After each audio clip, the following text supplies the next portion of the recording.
This is in response to Dr. Paul Krugman's article in the New York Times on Monday, August 7th, 2015, Labor Day. Trump is right on economics. Now, what Trump has said, two things, is that number one, we need to have health care because we need to take care of our people. And number two, he's not adverse to raising taxes on the very wealthy, hedge funds managers, etc.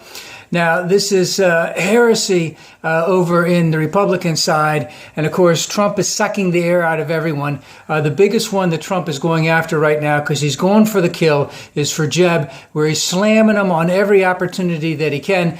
And Jeb is trying to come back by indicating that Trump is a false conservative because he doesn't fall in line with traditional Republican orthodoxy, which is you never raise taxes ever. And now Dr. Krugman points out that, let's put it this way, Trump is so wrong on immigration, that itself disqualifies him. Everything else about him really disqualifies him too. But just that one point alone on immigration disqualifies Trump completely. Now, what Jeb is saying is that Trump is a false conservative because he's willing to raise taxes and he's willing to he wants everyone to, not necessarily everyone to have health care, but he wants health care to be available for people, that we need to take care of people. Now, in the last election, that same sort of thing was going on with Romney versus Obama and the whole concept of redistribution of wealth. And of course, Obama won it by a decent number of votes and very heavily in the Electoral College. And taxes have been raised on the 1%, and healthcare, some of the healthcare taxes have been raised. I can't quite sure if you would call it taxes, but costs. Of course, John Roberts said it is taxes. But what has happened since then? Because remember, all of our Republican friends are saying that Obamacare is a job killer. Well, I believe that when Obama signed the job killer bill in 2010 or so, the unemployment rate was at 7.8%, and now it's at only 5.1%. In fact, that the unemployment rate now is lower than when King Ronnie was in the comparable amount of time that he was in office in the late 80s.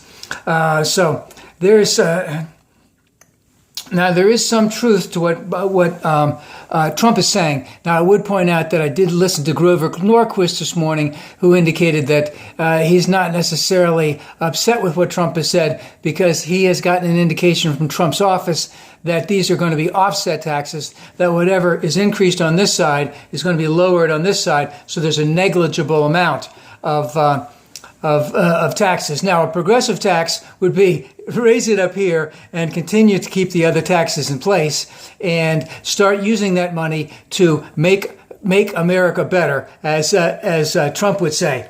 Now, the thing about this whole thing is that, as I said, Trump is sucking air out of them, and they don't know how to respond. And Trump is just a master of innuendo, of sleight of hand. He never has anything good to say about anybody. He slams everybody in his path. Who's that guy, Hugh Hewitt? He called him a third-rate interviewer. Because he got the best of them. Now, I think I pointed out in another rant that, if I want to know what Trump knows about the Middle East, it's not because I need to know that he knows everything about the Middle East. It's because I need to know that he has a plan, he has a concept of what's going on and what would work, how long it would work, how much it would cost, how many lives may be lost, what is our end game in all of this. And all Trump answers with is, I'm going to make the military so great your head's going to spin. So there's a lot of stuff that we can get on Trump for. But he is right on the economic end. And let's just hope that he continues at least for a little bit, because what he is really, really exposing on this is the absolute delusional concept on the Republican side, in that this is what happened in George Bush's administration from 2001 to 2009 in terms of supply side of economics and lowering taxes on the rich, where it said that by lowering and making lowering taxes on the job creators, that this was going to solve all the problems. And we could see very, very clearly that it didn't solve the problems. It didn't even come remotely close to solving the problems.